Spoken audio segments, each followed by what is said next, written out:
नमस्कार दोस्तों, स्वागत है आप सभी भाइयों बहनों का आपके अपने ऑनलाइन यूट्यूब चैनल पवन सूद एकेडमी में। दोस्तों, पहले पार्ट में हम लोगों ने राजस्थान के उद्योग, उसकी स्थिति, नई औद्योगिक नीति, पुरानी औद्योगिक नीति, कौन सी नवीनतम औद्योगिक नीति है, अर्थात राजस्थान के उद्योग के बारे में कंप्लीट एनालिसिस कर चुके हैं। इस पार्ट में हम लोग देखेंगे राजस्थान में ऊर्जा संसाधन के बारे में। तो चलिए स्टार्ट करते हैं सेशन। और सबसे पहले बात करें ऊर्जा संसाधन के बारे में। तो ऊर्जा स्रोत क्या होता है? तो ऐसा माध्यम जहाँ से हमें ऊर्जा प्राप्त होती है, ऊर्जा स्रोत के अंतर्गत उसे हम रखते हैं। जैसे ऊर्जा स्रोत परंपरागत और गैर परंपरागत दो रूपों में डिवाइड होता है, और यहाँ से एक प्रश्न आपके एग्जाम में पक्का पूछा जाने वाला है। परंपरागत ऊर्जा स्रोत होता क्या है?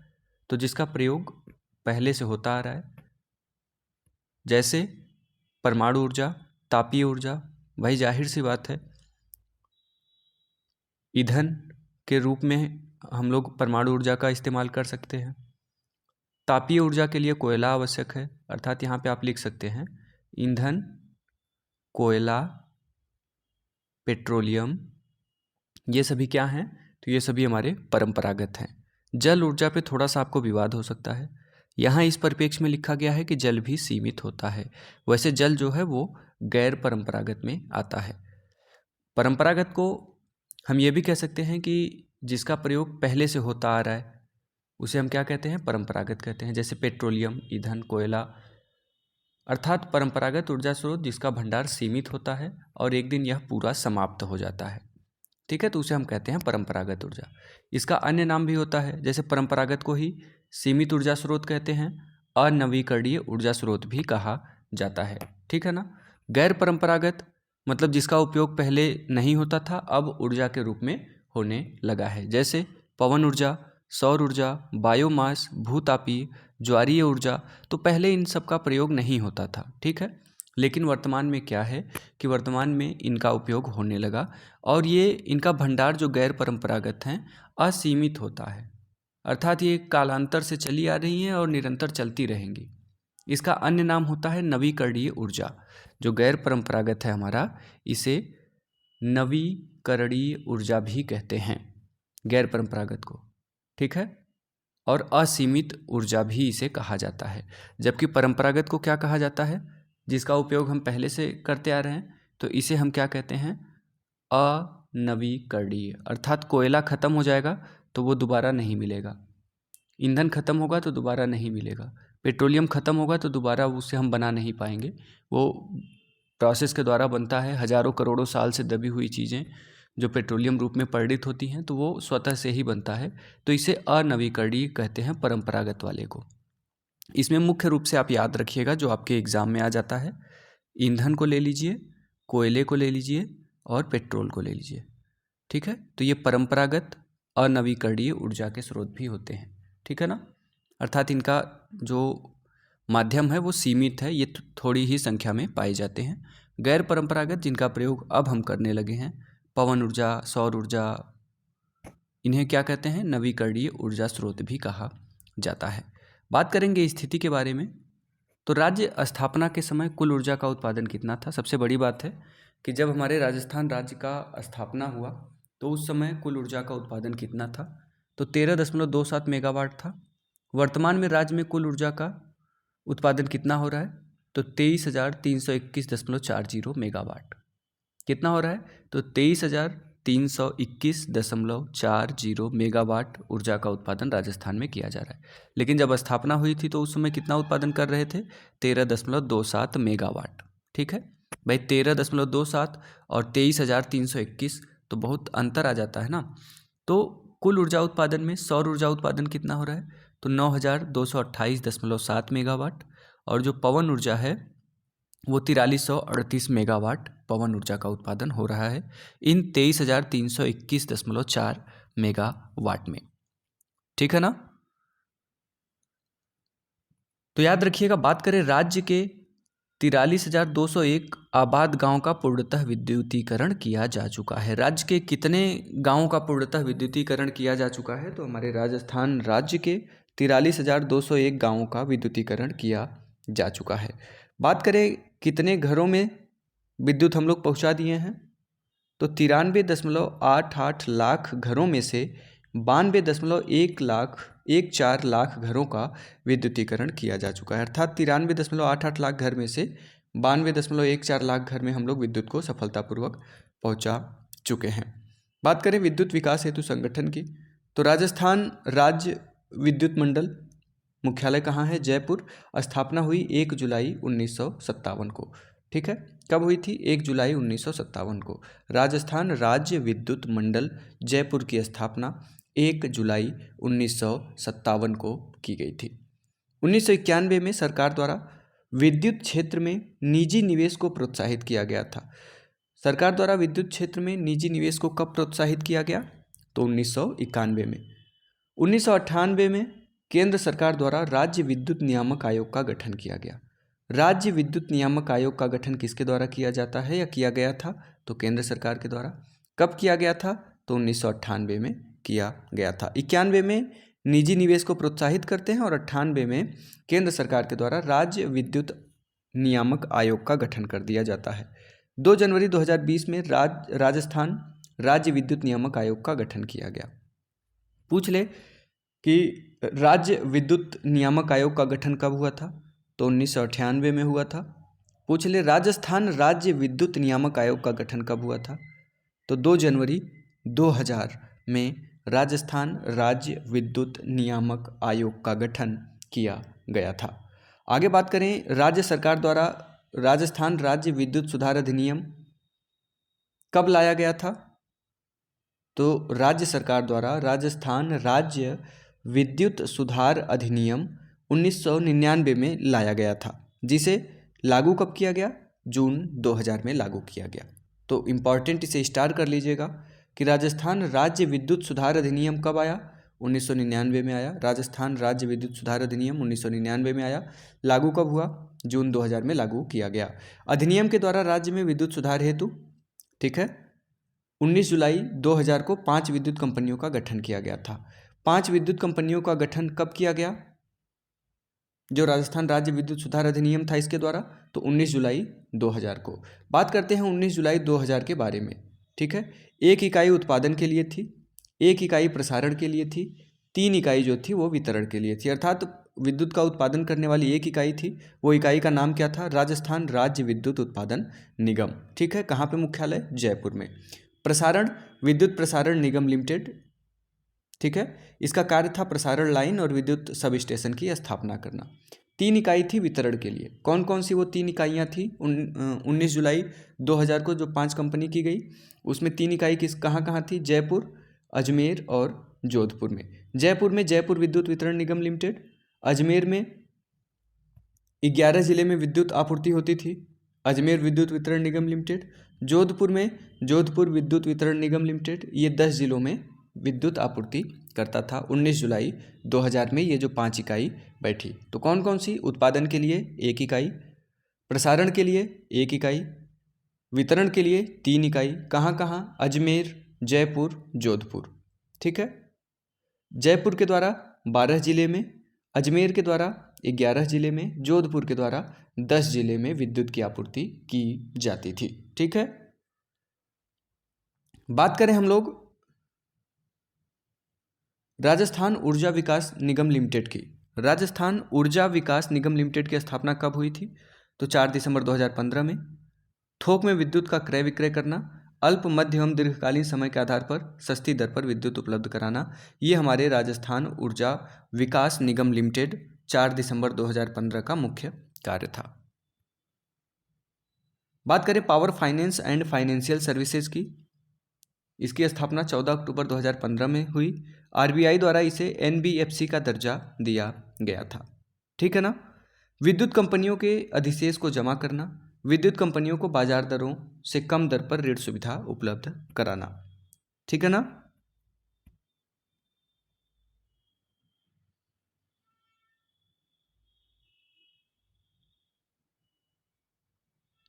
राजस्थान अक्षय ऊर्जा निगम के बारे में बात करें, जिसे कहते हैं RREC। राजस्थान अक्षय ऊर्जा निगम की स्थापना 9 अगस्त 2002 को की गई। ठीक है, इसके 2 भाग थे, एक में था रीडा, एक में था RSPCL। रीडा का मतलब क्या है? राजस्थान एनर्जी डेवलपमेंट अथॉरिटी, ठीक है, रीडा। रीडा की स्थापना 1985 में होती है। राजस्थान अक्षय ऊर्जा निगम की स्थापना 9 अगस्त 2002 में हुई। उसके बाद इसको दो भागों में और डिवाइड किया गया, जिसमें एक भाग रीडा बनाया गया, राजस्थान एनर्जी डेवलपमेंट अथॉरिटी 1985 में, और एक बनाया गया RSPCL, Rajasthan state power corporation limited 1995 में, ठीक है। रीडा का हिंदी में बात करें तो राजस्थान ऊर्जा विकास अभिकरण, और RSPCL की बात करें 1995 तो राजस्थान राज्य पावर कॉरपोरेशन लिमिटेड, ठीक है ना। राजस्थान ऊर्जा विकास अभिकरण जो था, गैर परंपरागत ऊर्जा उत्पादन और उपकरण उपयोग, ठीक है। और ये जो RSPCL था, ये गैर परंपरागत ऊर्जा संयंत्र की स्थापना करना इसका कार्य था। रीडा की स्थापना 1985 में होती है और RSPCL की स्थापना 1995 में होती है। ऊर्जा नीति के बारे में बात करें तो सौर ऊर्जा नीति, पवन ऊर्जा नीति और बायोमास ऊर्जा नीति की ये इंपॉर्टेंट रहता है। पहली सौर ऊर्जा नीति कब पेश की गई तो 19 अप्रैल 2011 को। वर्तमान में कौन सी चल रही है, 18 दिसंबर 2019 को तीसरी सौर ऊर्जा नीति पेश की गई थी। कब की गई थी, 18 दिसंबर 2019 को, ठीक है। पहली सौर ऊर्जा नीति 19 अप्रैल 11 को, ठीक है। पवन ऊर्जा की बात करें तो पहली पवन ऊर्जा नीति जो प्रस्तुत की गई वो 2000 में, और वर्तमान में 18 दिसंबर 2019 में नवीनतम ऊर्जा नीति प्रस्तुत की गई है, ठीक है ना। बायोमास ऊर्जा की बात करें तो 2010 में बायोमास ऊर्जा नीति प्रस्तुत किया गया था। तो दो चीज़ यहाँ से याद रखिएगा, सौर ऊर्जा में 19 अप्रैल 2011 को पहली सौर ऊर्जा नीति, उसके बाद फिर कब हुआ, 18 दिसंबर 2019 को तीसरी और नवीनतम ऊर्जा नीति पेश की गई। पवन ऊर्जा, पहली पवन ऊर्जा नीति 2000 में, उसके बाद फिर पाँचवीं पवन ऊर्जा नीति 18 दिसंबर 2019 को, अर्थात ये डेट दोनों सेम है। सौर ऊर्जा का तीसरा संस्करण और पवन ऊर्जा का पाँचवां संस्करण 18 दिसंबर 2019 को प्रस्तुत किया गया था। बायोमास ऊर्जा तो आपको बिल्कुल अलग है, याद ही रहेगा, ठीक है ना। चलिए बात करेंगे हम लोग आगे परमाणु ऊर्जा के बारे में। रावत भाटा परमाणु ऊर्जा संयंत्र स्थापित हुआ था 1973 में। रावत भाटा परमाणु ऊर्जा संयंत्र किसके सहयोग से, तो कनाडा के सहयोग से। रावत भाटा है कहाँ, तो चित्तौड़गढ़ में स्थापित किया गया रावत भाटा परमाणु ऊर्जा संयंत्र को। कब किया गया, 1973 में। राजस्थान का पहला व देश का दूसरा परमाणु ऊर्जा संयंत्र है ये। कौन सा, रावत भाटा परमाणु ऊर्जा संयंत्र 1973, ठीक है। इसकी ऊर्जा उत्पादन क्षमता क्या थी, तो इसमें कुल 6 इकाई थी, ठीक है, 6 इकाई थी, जिसमें प्रति इकाई उत्पादन 100 मेगावाट की एक इकाई थी। कुल ऊर्जा का उत्पादन कितना करती थी, तो 100 मेगावाट। 200 मेगावाट की भी एक इकाई थी, उत्पादन कितना, तो 200 मेगावाट।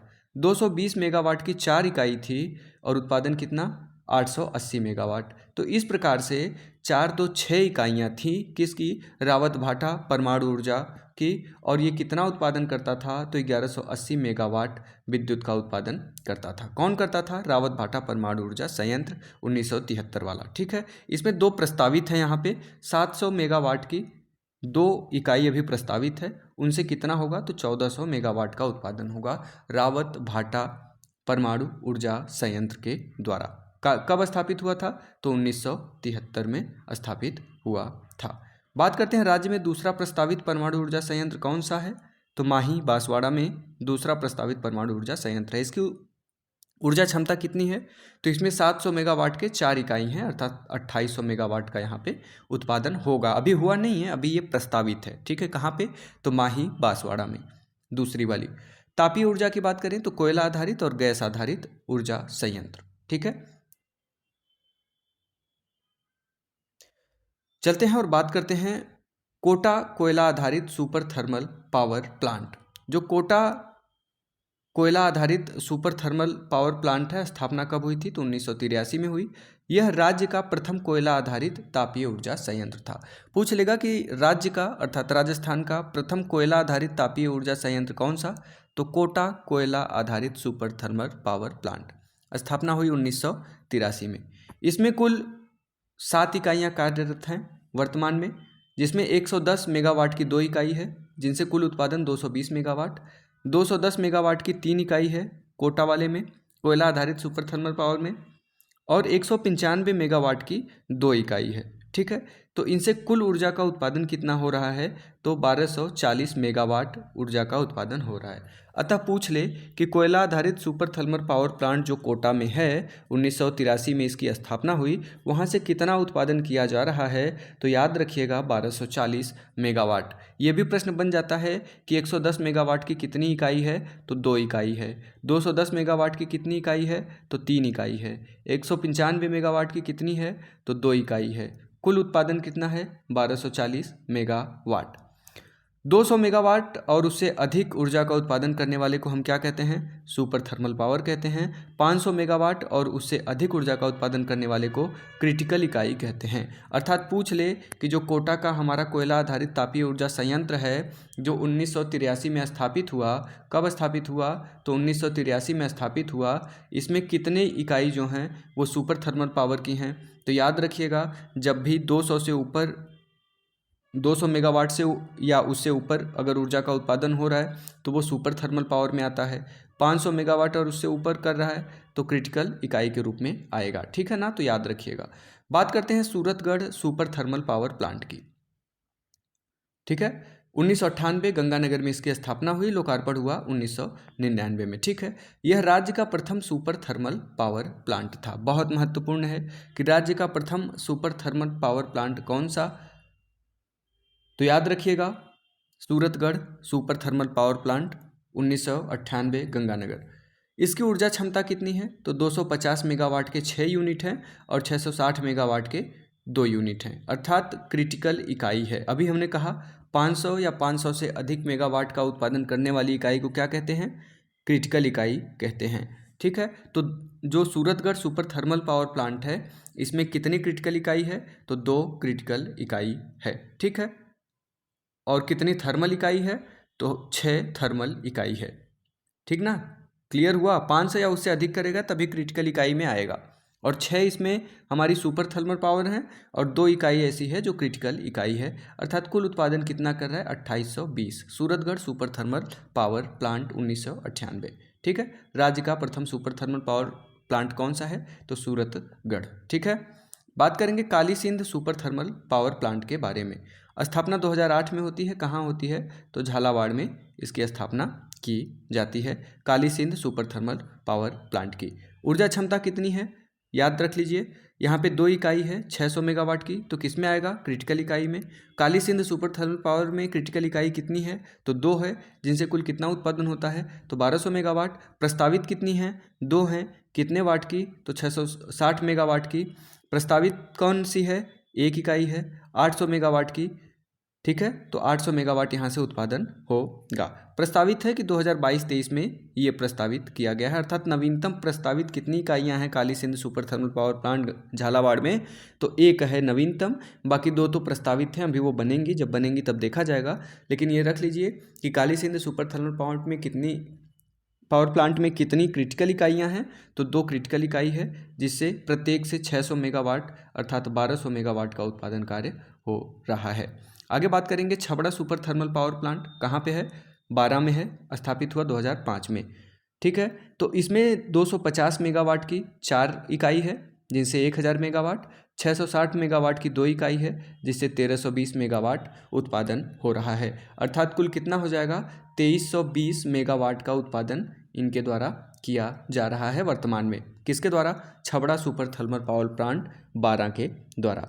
प्रस्तावित है 2 इकाई, कितने कितने की, तो 660 मेगावाट की 2 इकाई अभी प्रस्तावित है, जिससे 1320 मेगावाट का उत्पादन कार्य किया जाएगा Chhabra super thermal power plant में, ठीक है ना। तो याद रखिएगा यहाँ पे थर्मल इकाइयाँ कितनी हैं छबड़ा में, तो 4 हैं। क्रिटिकल इकाई कितनी है, तो 2 है, 2 क्रिटिकल इकाई है, क्योंकि 500 या 500 से अधिक मेगावाट का उत्पादन यहाँ पे 2 इकाई कर रही है। Chhabra super thermal power plant है कहाँ पे, तो 12 में है। कब स्थापित हुआ, 2005 में, ठीक है। चलिए, गिरल लिग्नाइट आधारित थर्मल पावर प्लांट की बात करें, 2007 में स्थापित किया गया, कहाँ पे, बाड़मेर में। गिरल लिग्नाइट आधारित, तो जर्मनी तकनीक पर आधारित है ये, कौन सी, गिरल लिग्नाइट आधारित थर्मल पावर प्लांट। इस तकनीक में लिग्नाइट को भूमिगत करके गैस में बदलकर ऊर्जा का उत्पादन किया जाता है। पूछ लेगा कि किस पावर प्लांट में लिग्नाइट को भूमिगत करके गैस में बदल करके ऊर्जा उत्पादन का कार्य किया जाता है, तो गिरल लिग्नाइट आधारित थर्मल पावर प्लांट में, कहाँ पे है ये गिरल, तो ये बाड़मेर में है। ठीक है, किस तकनीक पर आधारित है, गिरल लिग्नाइट आधारित है। और ये किस तकनीक पर बनी है, तो जर्मन की तकनीकी पर यह बनी है। ऊर्जा उत्पादन कितना है, तो 125 मेगावाट की 2 इकाई है गिरल में, और 250 मेगावाट का उत्पादन इसके द्वारा किया जा रहा है। तो गिरल से 3 फैक्ट को याद रखिए। गिरल लिग्नाइट आधारित थर्मल पावर प्लांट है कहाँ पे, तो बाड़मेर में है। किस तकनीक पर आधारित है, तो जर्मनी की तकनीक पर आधारित है। कितना उत्पादन होता है, 250 मेगावाट का। कैसे होता है, तो लिग्नाइट को भूमिगत करके गैस में बदल करके ऊर्जा का उत्पादन किया जाता है। कितने कितने वाट की इकाई है, तो 125 वाट की 2 इकाई है।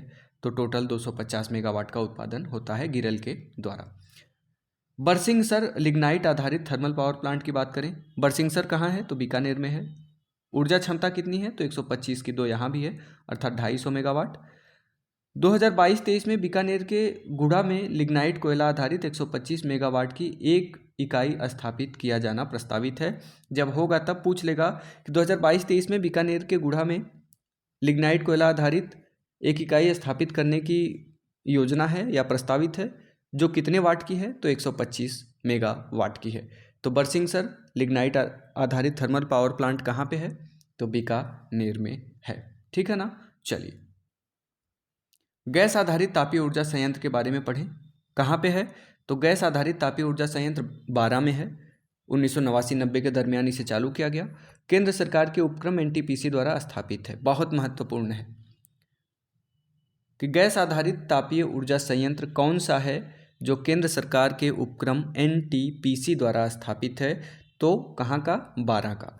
प्राकृतिक गैस आपूर्ति गेल के द्वारा होती है। इसे प्राकृतिक गैस की आपूर्ति किसके द्वारा होती है, तो गेल के द्वारा होती है। एनटीपीसी क्या है, national thermal power corporation NTPC का पूरा नाम होता है।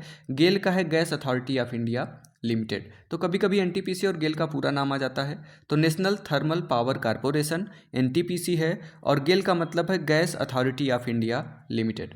बात करते हैं राजस्थान का प्रथम गैस आधारित तापीय ऊर्जा संयंत्र कौन सा है, तो कौन सा है, बारा का है।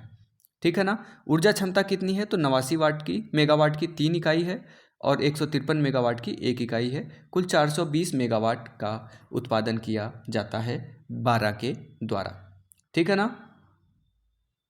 रामगढ़ गैस आधारित तापीय ऊर्जा के बारे में बात करें तो रामगढ़ कहाँ पे है, जैसलमेर में है। गैस आधारित तापीय ऊर्जा संयंत्र है। राज्य सरकार द्वारा स्थापित प्रथम गैस आधारित तापीय ऊर्जा संयंत्र कौन सा है, तो रामगढ़ गैस आधारित तापीय ऊर्जा संयंत्र। रामगढ़ बहुत महत्वपूर्ण है क्योंकि राज्य सरकार द्वारा स्थापित यह प्रथम गैस आधारित तापीय ऊर्जा संयंत्र है। कहाँ पे है, रामगढ़ जैसलमेर में। ऊर्जा क्षमता कितनी है, तो 273 मेगावाट ऊर्जा क्षमता है। धौलपुर गैस आधारित तापीय ऊर्जा संयंत्र की बात करें तो कहाँ है, धौलपुर में है। ऊर्जा क्षमता कितनी है, तो 330 110 वाट की 3 इकाइयाँ यहाँ पे कार्यरत हैं। झामर कोटड़ा कहाँ पे है, तो उदयपुर। ठीक है। RSMML द्वारा स्थापित 4 मेगावाट की ऊर्जा क्षमता वाली इकाई है। ठीक है।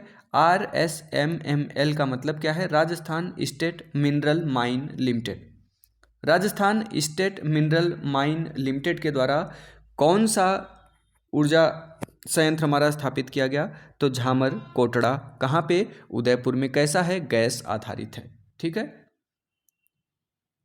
जल ऊर्जा की बात करें तो भारत सरकार के द्वारा 2019 में जल ऊर्जा को नवीकरणीय ऊर्जा के रूप में शामिल किया गया है। ठीक है ना। तो बहुत महत्वपूर्ण है ये। 2019 में क्या किया गया, तो जल ऊर्जा को नवीकरणीय ऊर्जा के रूप में शामिल किया गया है। अर्थात क्या पता है, जो हम लोग परंपरागत या नवीकरणीय में जल को रखे थे, जहां मैंने आपको कहा कि स्टार्टिंग में अगर आप देखे होंगे कि इसमें कन्फ्यूजन रहता है, लेकिन वो क्या है, गैर परंपरागत अर्थात नवीकरणीय ऊर्जा के रूप में जल को शामिल कर लिया गया। तो जल को आप लोग क्या करिएगा, गैर परंपरागत वाले में लिख लीजिएगा। अर्थात गैर परंपरागत का मतलब होता है नवीकरणीय है, जिसका उपयोग हम पहले नहीं करते थे लेकिन वर्तमान में करने लगे। तो जल ऊर्जा को किस में रखा गया, नवीकरणीय में, अर्थात गैर परंपरागत में। ठीक है। परंपरागत में क्या आ जाएगा, तो कोयला आ जाएगा, पेट्रोलियम आ जाएगा, ईंधन आ जाएगा, और ये अनवीकरणीय होता है। तो कंफ्यूज नहीं होना है, देखने में आपको बिल्कुल उल्टा लगेगा। परंपरागत, अनवीकरणीय, जो खत्म हो जाएगा तो फिर मिलेगा नहीं। कोयला मिलेगा नहीं मिलेगा, पेट्रोलियम मिलेगा नहीं मिलेगा, ईंधन मिलेगा नहीं मिलेगा, और जो गैर परंपरागत है वो खत्म हो जाएगा, तो पुनः प्रकृति प्रदत्त है उसके द्वारा वो निर्मित होता है, एक साइकिल होती है, उसके रूप में चलता रहेगा। तो जल ऊर्जा को किस में रखा गया है? नवीकरणीय अर्थात गैर परंपरागत ऊर्जा स्रोत में। ये प्रश्न पूछा जा सकता है। जल को नवीकरणीय ऊर्जा के रूप में कब शामिल किया गया? 2019 में शामिल किया गया। माही बजाज सागर परियोजना की बात करें, 1983 में इसे बनाया गया। बांसवाड़ा जिले में माही नदी पर बांध बनाकर विद्युत उत्पादन कार्य किया जा रहा है। कौन सा? माही बजाज सागर परियोजना। माही बजाज सागर परियोजना किस नदी पर है? तो माही नदी पर है। कहाँ पे बनाया गया है? तो बांसवाड़ा में। यह राजस्थान और गुजरात की संयुक्त परियोजना है। पूछ लेगा निम्न में से कौन सी परियोजना राजस्थान और गुजरात की संयुक्त परियोजना है? तो माही बजाज सागर परियोजना है। ठीक है। इस पे 2 इकाई 25 मेगावाट की और 2 इकाई 45 मेगावाट की कुल 140 मेगावाट का उत्पादन माही बजाज सागर परियोजना बांसवाड़ा के द्वारा किया जा रहा है। और ये राजस्थान और गुजरात, ठीक है, राज गुजर माही के पास, राज गुजर माही के पास, राजस्थान और गुजरात की संयुक्त परियोजना कौन सी? माही बजाज सागर परियोजना। ठीक है। संपूर्ण ऊर्जा राजस्थान को प्राप्त होती है किसकी? तो माही बजाज सागर की। ठीक है। चंबल विद्युत परियोजना की बात करें, 1960 में स्थापित हुआ। तो राजस्थान और मध्य प्रदेश की संयुक्त परियोजना। ठीक है। राज मध्य में चंबल, ठीक है, राज मध्य में चंबल। तो राजस्थान मध्य प्रदेश की संयुक्त परियोजना कौन सी है? चंबल है। किस नदी पर है? चंबल नदी पर। कुल ऊर्जा 386 मेगावाट। राजस्थान की भागीदारी 50%। ठीक है। इस पे बांध बनाए गए हैं जो आपसे पूछे जा सकते हैं कि जो हमारा बांध बनाया गया है किस पे?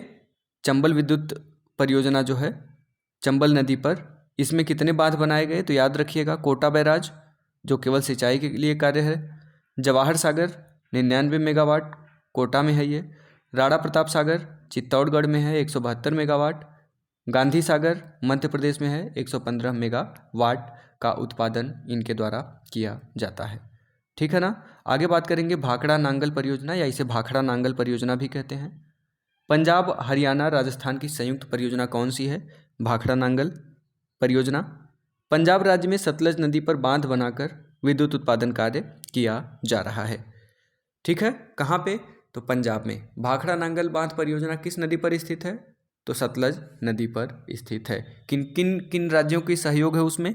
तो पंजाब, हरियाणा और राजस्थान का। ठीक है। भाखड़ा नांगल परियोजना बांध है इसके भाखड़ा और नांगल। भाखड़ा जो है ये दायां किनारा है, बायां किनारा जो है,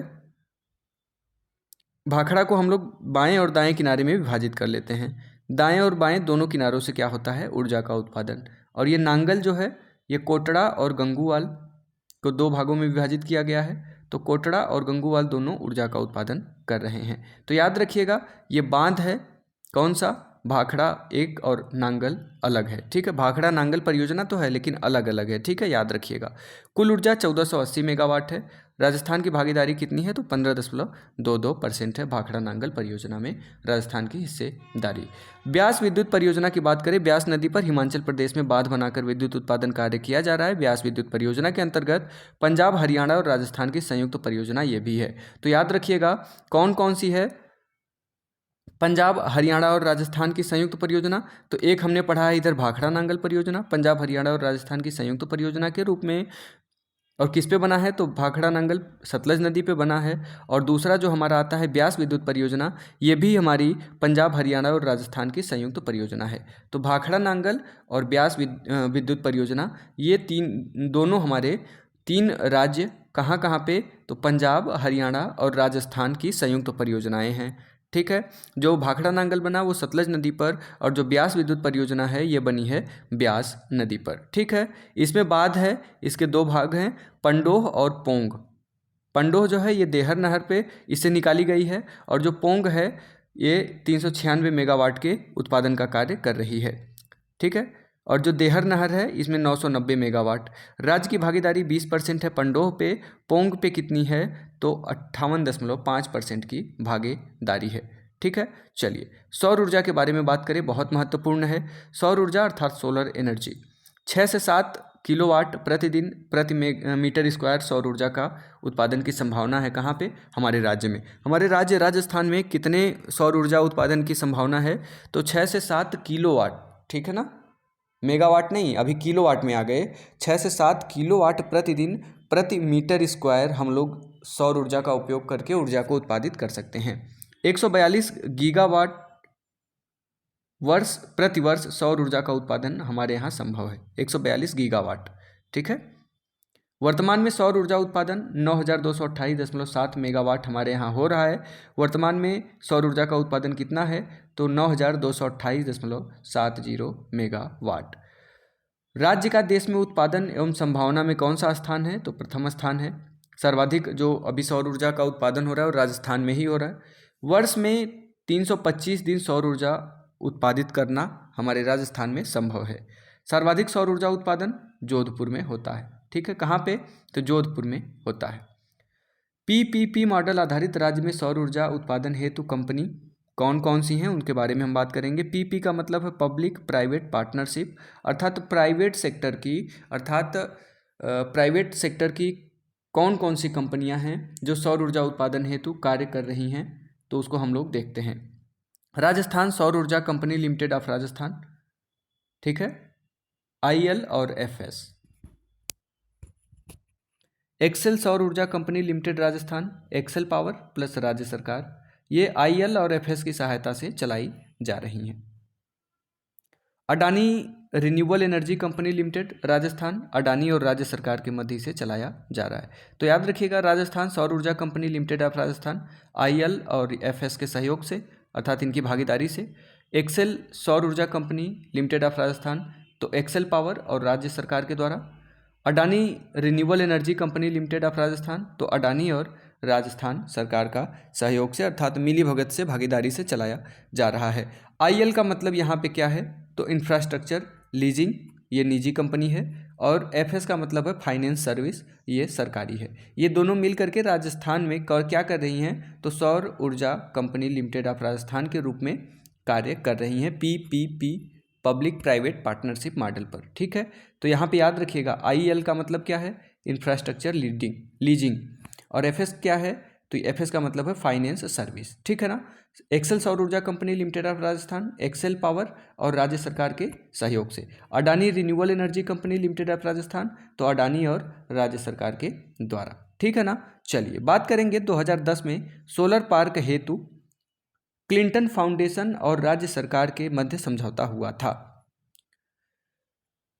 2010 में सोलर पार्क हेतु किनके किनके मध्य समझौता हुआ? तो क्लिंटन फाउंडेशन और राज्य सरकार के मध्य समझौता हुआ था। राज्य का प्रथम सोलर पार्क कौन सा है? भड़ला सोलर पार्क राज्य का प्रथम सोलर पार्क है, जो भड़ला जोधपुर में है। राज्य का दूसरा सबसे बड़ा पार्क कौन सा है? तो नोख जैसलमेर में है। पहला सोलर पार्क भड़ला जोधपुर, राज्य का दूसरा सबसे बड़ा सोलर पार्क नोख जैसलमेर। अन्य में बात करें तो कुचेरी में भी हमारा सोलर पार्क है, जोगा में है। कुचेरी जोगा दोनों कहाँ पे हैं? जैसलमेर में है। तो प्रथम सोलर पार्क भड़ला जोधपुर, राज्य का दूसरा सबसे बड़ा पार्क नोख जैसलमेर में है। सोलर थर्मल अनुसंधान एवं प्रशिक्षण केंद्र कहाँ पे है? तो सोलर थर्मल अनुसंधान एवं शिक्षा केंद्र, सॉरी प्रशिक्षण मैंने बोल दिया।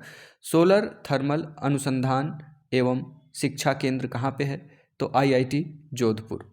राज्य में सोलर सिटी, तो जयपुर, जोधपुर, अजमेर। पूछ लेगा निम्न में से कहाँ पे सोलर सिटी नहीं है, एक यहाँ पे दे देगा बांसवाड़ा, ठीक है। तो जयपुर, जोधपुर, अजमेर को याद रखिए, यहाँ पे क्या है? सोलर सिटी है।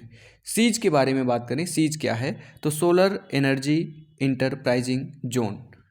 सोलर एनर्जी इंटरप्राइजिंग जोन कहा जाता है सीज को। राज्य में सर्वाधिक सौर ऊर्जा उत्पादन के संभावना वाले क्षेत्र कौन से हैं? तो जोधपुर, जैसलमेर और बाड़मेर। सोलर सिटी, और इसमें कंफ्यूज नहीं होइएगा, जयपुर, जोधपुर, अजमेर है सोलर सिटी में, जयपुर, जोधपुर, अजमेर।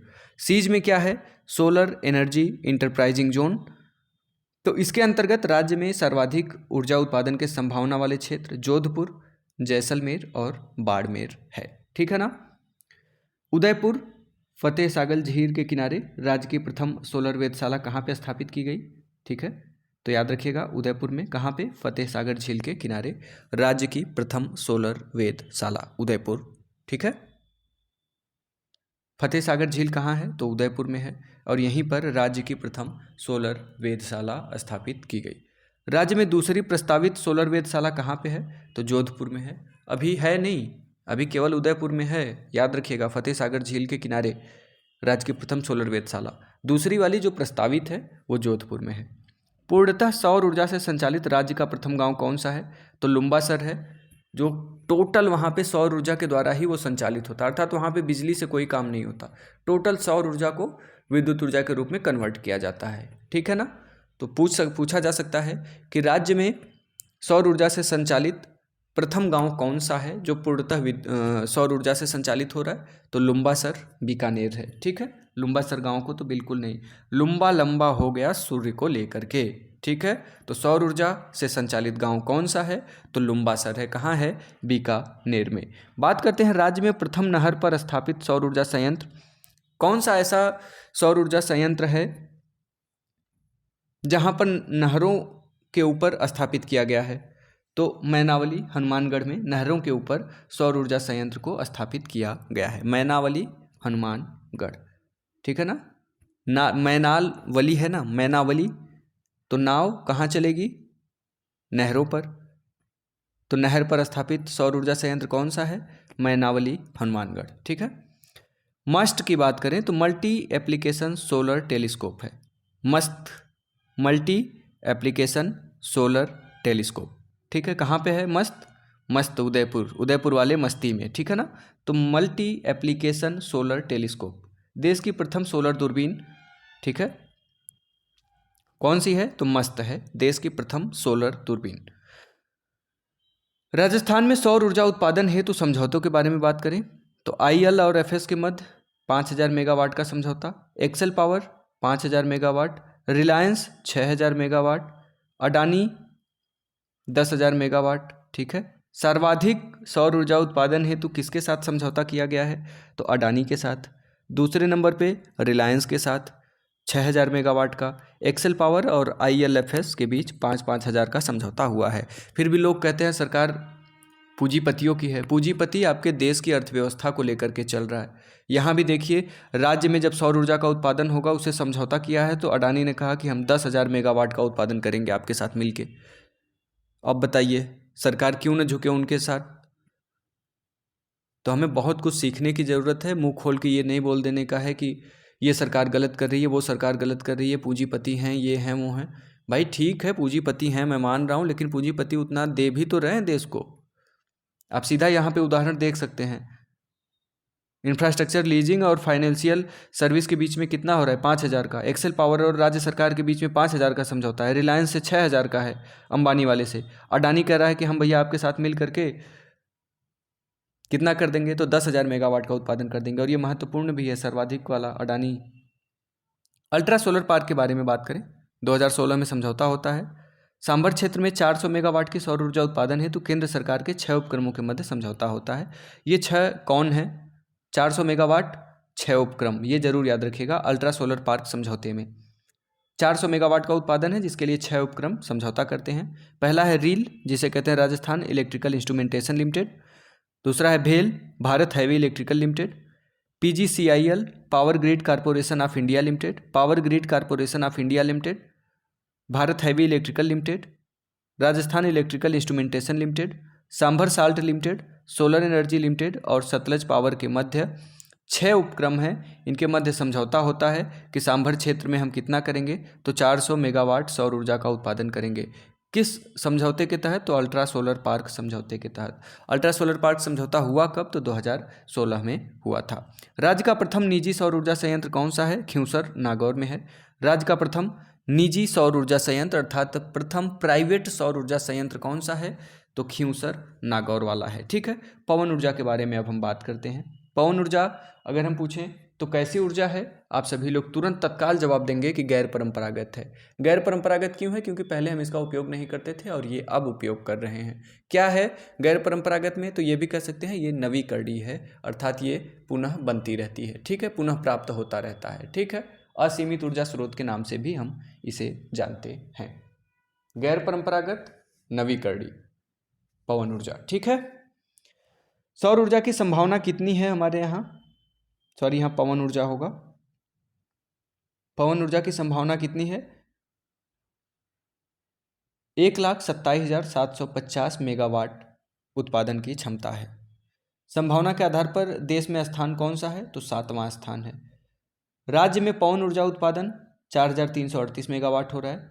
उत्पादन के आधार पर राज्य का स्थान कौन सा है? तो चौथा स्थान है। ठीक है, प्रथम स्थान पर तमिलनाडु है। पवन ऊर्जा के उत्पादन में पहले स्थान पर तमिलनाडु, चौथे पे राजस्थान। और संभावना के आधार पर बात करें तो देश में 7वां स्थान है राजस्थान का। राजस्थान में सर्वाधिक पवन ऊर्जा उत्पादन कहाँ होता है? जैसलमेर में।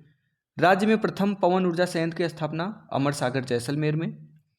राज्य का प्रथम निजी पवन ऊर्जा संयंत्र बड़ा बाग जैसलमेर।